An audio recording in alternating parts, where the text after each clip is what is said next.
Welcome back to Building Character, where we figure out how to play as your favorite fictional characters in Dungeons & Dragons. Join the Patreon for these character sheets and a whole bunch more, and like and subscribe for more fun with yourself next time you play. Maybe. Today we're building Ansem, the Seeker of Darkness, and Xemnas, two people who are actually the same person. Everyone else this month is dating, or related, or rivals, or something, but this is really just one dude split in half. To explain it to non-Kingdom Hearts fans, Ansem is the chocolate cookie of the Oreo, and Xemnas is the white cream inside of him. Wait, that sounds gross.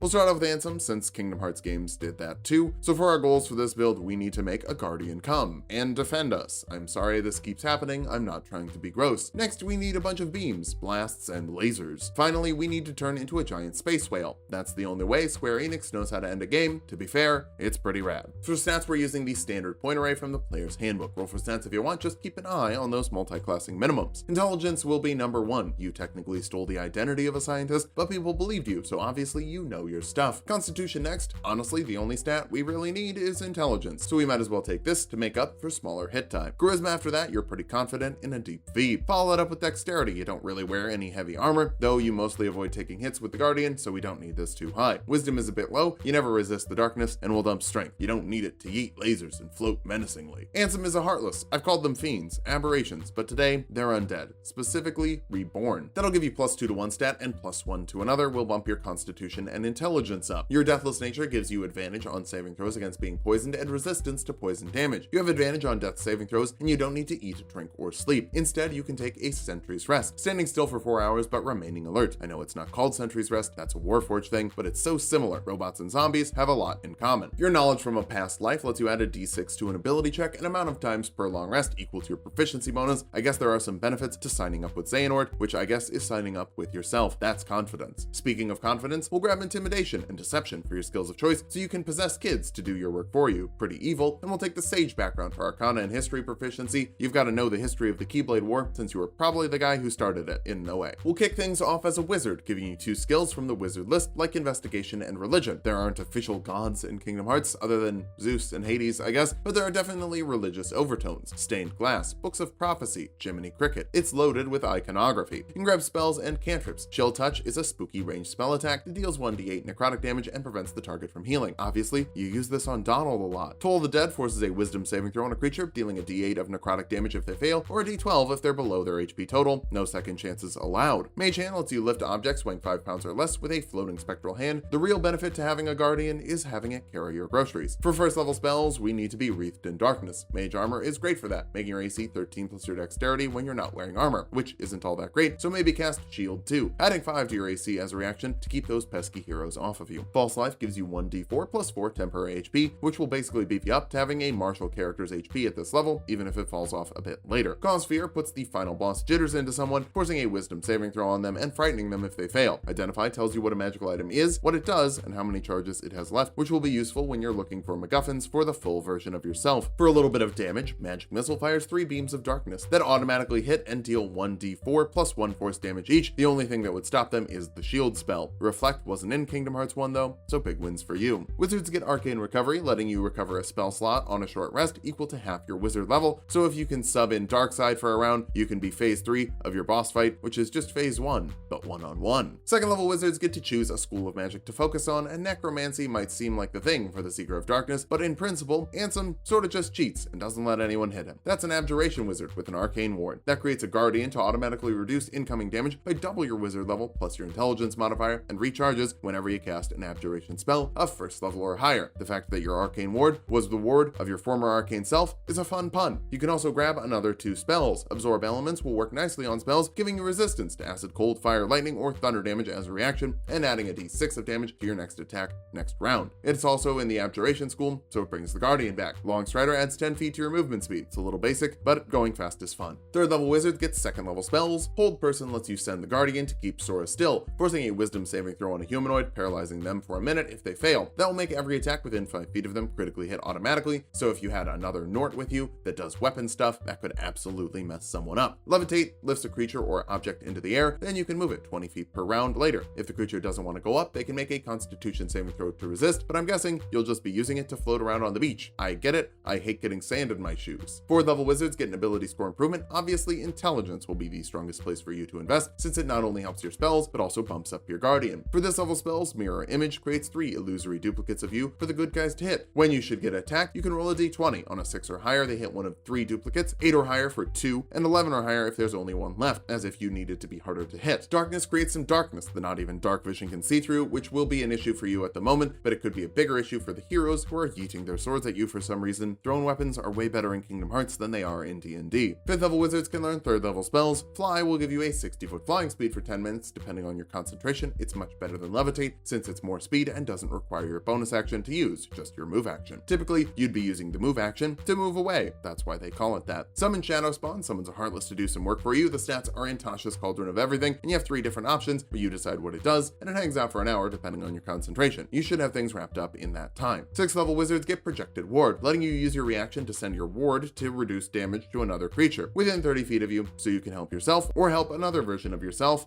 either or. For this level spell, Counterspell shuts down spells of 3rd level or lower automatically, and higher level spells with an intelligence check of 10 plus the spell's level, plus 4 is pretty good, so the Guardian should be able to stop everything short of Zeta Flare. Spirit Shroud lets you add a d8 of necrotic, radiant, or cold damage to attacks you make within 10 feet of you to add a little evil energy to every magic missile and potentially double the damage of it. You also reduce the movement speed of creatures of your choice within 10 feet of you, just another way that Guardian can hold someone down. 7th level wizards can learn 4th level spells. Dimension Door is a perfect corridor of darkness, bringing you and another creature of your choice 500 feet away as an action. Xehanorts love teleporting. It's their second favorite thing, behind darkness. Hotilic's Resilient Sphere creates an impenetrable sphere of magic that stops damage from going in or coming out. If you want to isolate someone from the fight, they can make a Dexterity saving throw to dive out in time, or you could just set it up while 12 darknesses dunk on 7 lights. Eventually, darkness will win, or you can step out and wipe out some very exhausted teenagers, and a mouse for some reason. 8th level wizards get another ability score improvement. Obviously, we need to cap that intelligence modifier as quickly as possible, so do that. If you roll high enough on religion checks, you'll know that Kingdom Hearts is light. For this level spell, Summon Abjuration lets you summon abjurations, like Summon Shadow Spawn lets you summon Shadow Spawn. All the summoning spells in TASHAS are basically the same. I just want you to have multiple options for your Heartless of choice. Melf's Minute Meteors is a 3rd level spell, creating 6 tiny meteors that you can send out with a bonus action on following turns. Each forces a Dexterity saving throw on creatures in a 5-foot radius, dealing 2d6 fire damage to those that fail. Square Enix final bosses sure do love their meteors. 9th level wizards get 5th level spells. Dominate Person will let you Nort a boy, forcing a wisdom saving throw on a humanoid and taking over their brain if they fail. Then you don't even have to fight Sora. You can have Riku do it. He's pretty strong. Negative Energy Flood forces a Constitution saving throw on a creature. Failing that, they take 5d12 necrotic damage or half as much on a success. If it kills someone, they turn into an undead and attack random creatures, instantly making a little Heartless for you. 10th level Abjuration wizards get Improved Abjuration, letting you add your proficiency bonus to your checks with Counterspell. That means a +9 modifier at this point, so if you roll a 10, that's every spell shut down. It's really good. For this level spell, Skill Empowerment doubles the proficiency bonus you add to a skill you're proficient with for an hour. You have a lot of knowledge skills, so you could use this to remember all the lore of Kingdom Hearts. It's not actually all that complicated. There's just a lot of it. The games have been out for almost 20 years now. Legend Lore will let you really put that knowledge to use, giving you information about a person, place, or thing of legendary renown. The more you know about it, the more information you get. It would be really awkward if you opened the door to darkness and got roasted by the light. 11th level wizards can learn 6th level spells. Tasha's Otherworldly Guise is perfect for otherworldly guys like you. It will give you 40 feet of flying speed, plus 2 to your AC, immunity to fire and poison damage and the poisoned condition, or necrotic and radiant damage and the charmed condition, and the ability to make weapon attacks using your intelligence modifier with 2 attacks per round if you want to go back to the Keyblade wielding days of your youth. Circle of Death creates a 60-foot radius of death that forces a Constitution saving throw on creatures inside, dealing 8d6 necrotic damage to those that fail, half as much to those that succeed. That is an absolutely massive area. You could make a whole graveyard of Keyblade warriors with that. 12th level wizards get another ability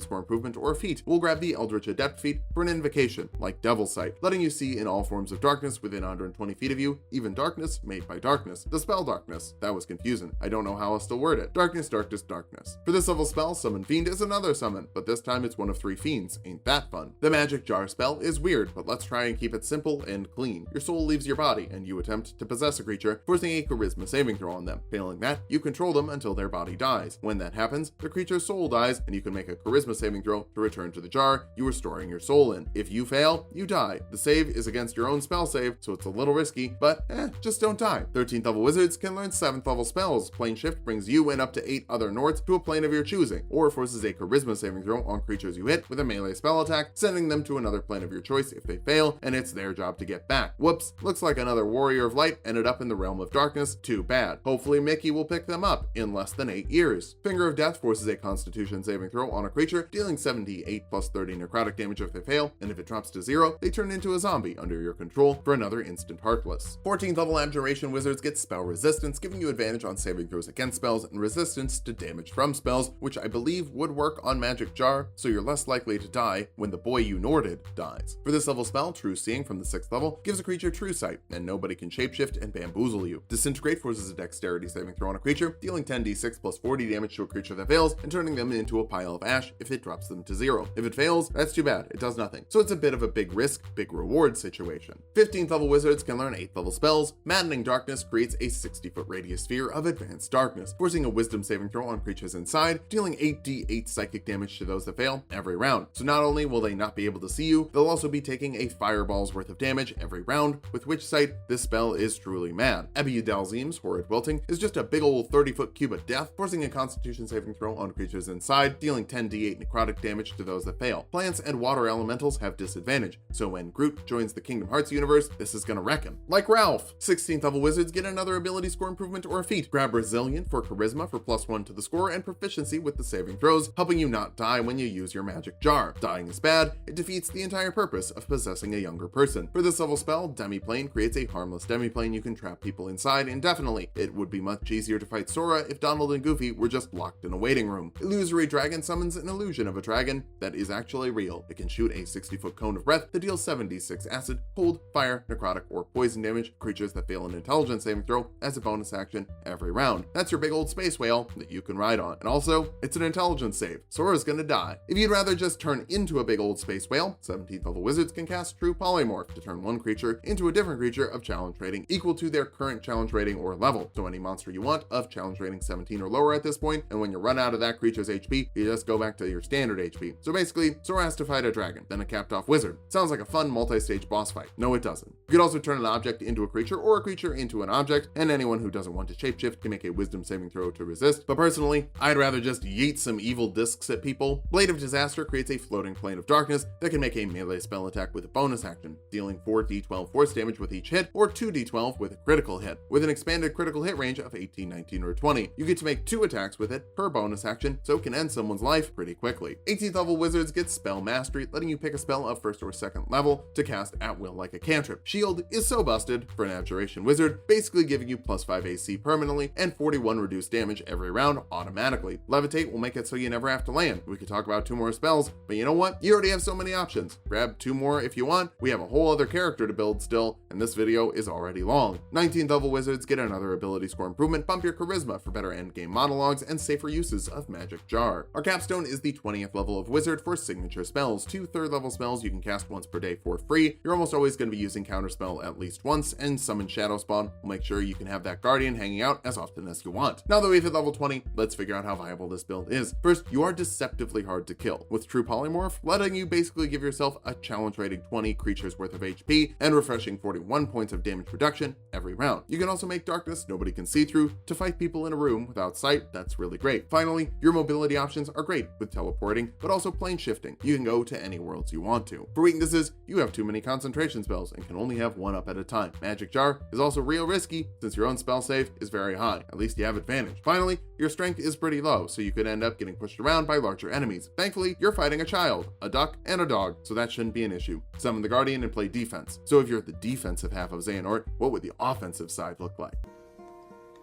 Hello, darkness, my old friend.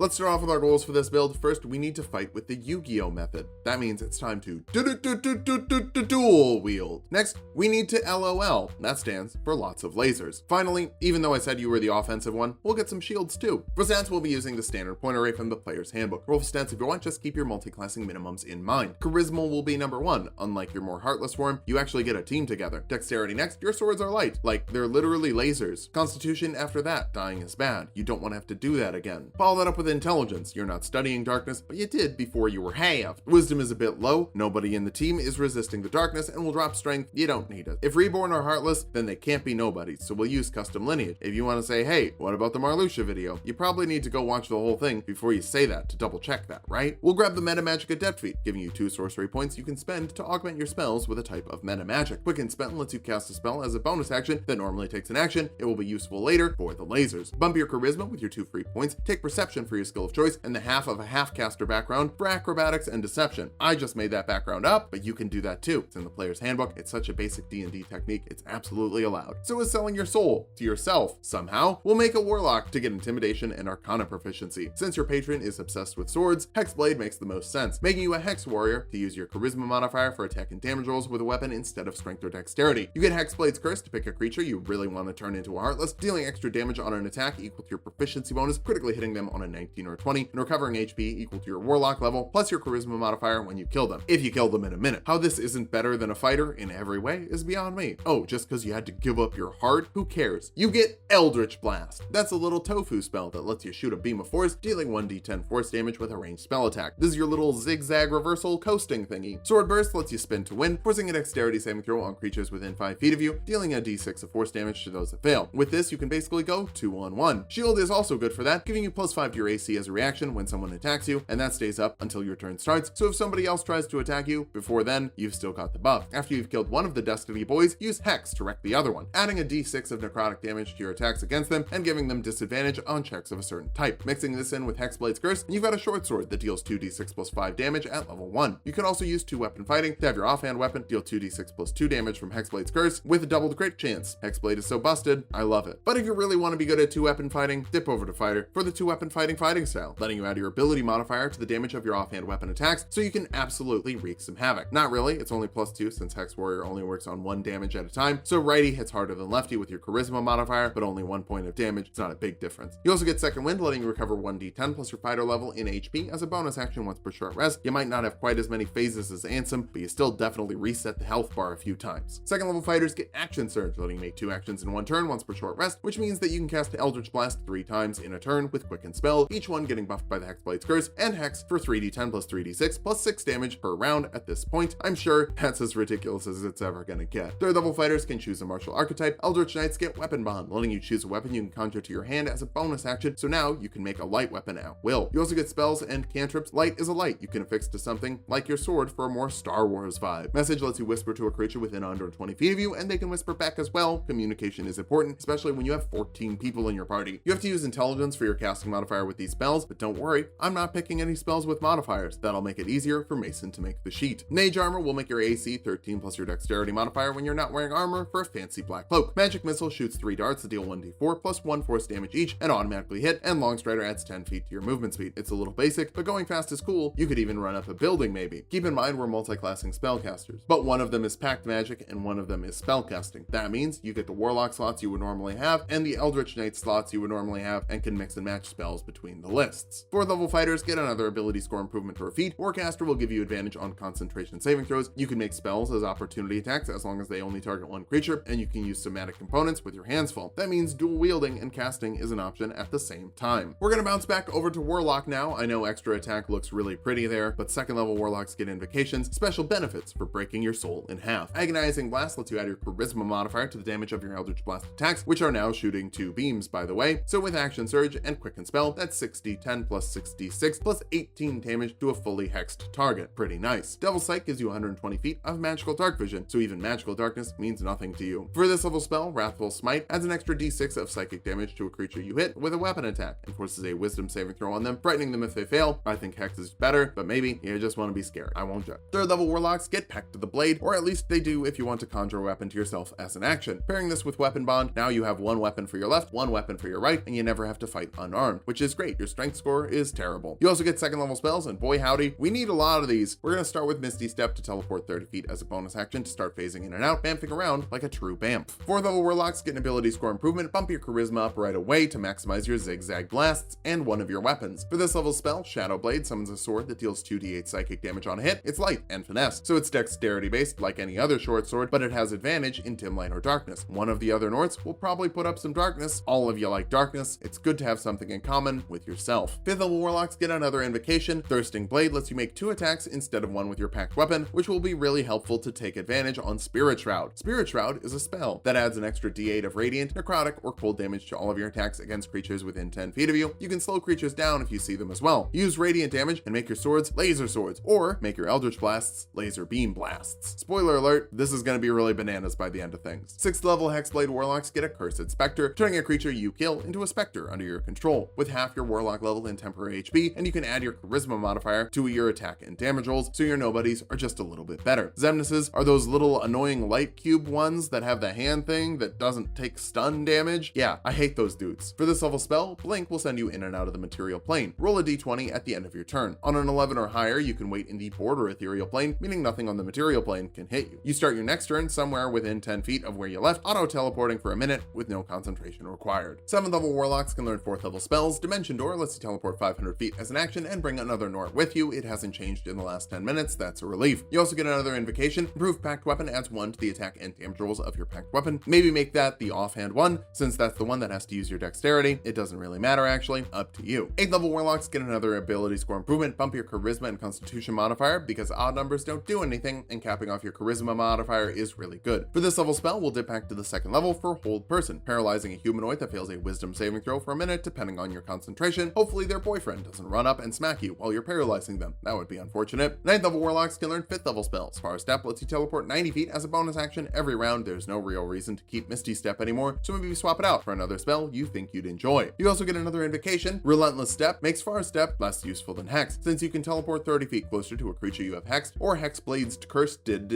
no extra spell slot required. Warlocks run out of spells quickly, so saving them is nice. 10th level Hexblades get Armor of Hexes, letting you use your reaction to roll a d6 when you're attacked by a creature you have Hexblade's Curse on. If you roll a 4 or higher, they miss. That lets you break out of combos and get your revenge value active. Did I say that right, speedrunners? Is that the term? For even more baloney, Mirror Image creates 3 illusory duplicates of yourself, just like it did for Ansem. This spell's long, I don't want to explain it again, but I will. When someone attacks you, roll a d20. On a 6 or higher, they hit one of 3 duplicates, 8 or higher for 2 duplicates, or 11 or higher for only 1 duplicate. Mix this with Blink to only be there half the time, and Armor of Hexes to give people half accuracy, even if they get through all of your baloney. You are a pain in the butt to hit. 11th level warlocks get a 6th level Mystic Arcanum spell. This is one spell that specifically has to be used for the spell we're taking here, and it recharges on a long rest instead of a short rest like your other warlock slots. Tasha's Otherworldly Guise will give you 40 feet of flying speed, plus 2 to your AC, and you can use your charisma modifier for all of your weapon attacks, even the offhand one. You're also immune to fire and poison and the poisoned condition, or radiant and necrotic damage and the charmed condition. Warriors of Light, I wonder kind of damage they do. Probably acid. 12th level warlocks get another ability score improvement. Work on that dexterity for better offhand weapon attacks and AC, though you've still got more baloney. I'm not totally sure anyone is even allowed to hit you. For this level's invocation, Eldritch Smite lets you add 6d8 force damage to an attack with your packed weapon. Wait for a critical hit, and that becomes 12d8, which should happen more often thanks to Hexblade's Curse. It's all so fluid, it's almost like you were planned by your former self. 13th level warlocks get 7th level spells. Plane Shift lets you and 8 buddies go to another plane, or sends another creature to a plane after you land a melee spell attack against them and they fail a charisma saving throw. Send them to the realm of darkness. I hear it's lovely this time of year. 14th level Hexblades become Masters of Hexes, letting you move your Hexblade's Curse to another target after you kill the first one. You're going to be dealing a lot of damage, so I wouldn't be surprised if you get to use this pretty regularly. 15th level warlocks get an 8th level Arcanum spell. Maddening Darkness creates a 60-foot radius of magical darkness, forcing a wisdom saving throw on creatures inside, dealing 8d8 psychic damage to those that fail, probably because they're so frustrated they have to fight you when they can't see. You also get one last invocation. Repelling Blast pushes a creature 10 feet away. When you hit them with an Eldritch Blast, you can shoot 12 beams at this level, so 120 feet of pushing. I'm not sure they make maps that big. Our capstone is the 16th level warlock. For one last ability score improvement, get your dexterity as high as possible, even if you can't quite cap it off. Now that we've hit level 20, let's figure out how viable this build is. First, lots of lasers. I never quite explained that, but with Spirit Shroud up, using a 5th level slot, you add 2d8 radiant damage to every Eldritch Blast beam. Hexblade's Curse adds another 6 damage from your proficiency bonus. Agonizing Blast adds another 5 from your charisma modifier. So each blast deals 1d10 plus 2d8 plus 11 damage. Use your action surge and quickened spell, and you can cast Eldritch Blast 3 times in the same turn. Each casting shoots 4 beams. So in total, that's 12d10 plus 24d8 plus 132 damage to one target in a single round, assuming you don't hit a crit with your doubled critical hit chance for 288 with median rolls. Ow. You're also a pain to hit with Armor of Hexes, Mirror Image, and Blink all coming together to keep the damage off. Finally, Maddening Darkness with Devil Sight is so unbelievably mean, I really love it. For weaknesses, enjoy casting all those spells with your Warlock slots. Your resources are really limited. Not just spell slots, but also Action Surge, Hexblade's Curse. Fighting in more than one encounter could seriously nerf you. You also have to pick and choose which concentration spell you want to use, even if you're pretty good at concentrating. Finally, we couldn't cap off our Dexterity modifier, so your offhand weapon attack is worse if you're not using the otherworldly guise. But 288 damage in a single round means a dead combatant, unless it's like Wolverine or something. You bring the offense, and you let your other you bring the defense. Can you imagine if you two combined your powers? Wait, you already did that. Thanks for watching. If you liked the video, subscribe for more. We're making double videos every day this month. Join the Patreon for these character sheets and a whole bunch more, and sub to Tulok and Mango to watch us play some Kingdom Hearts.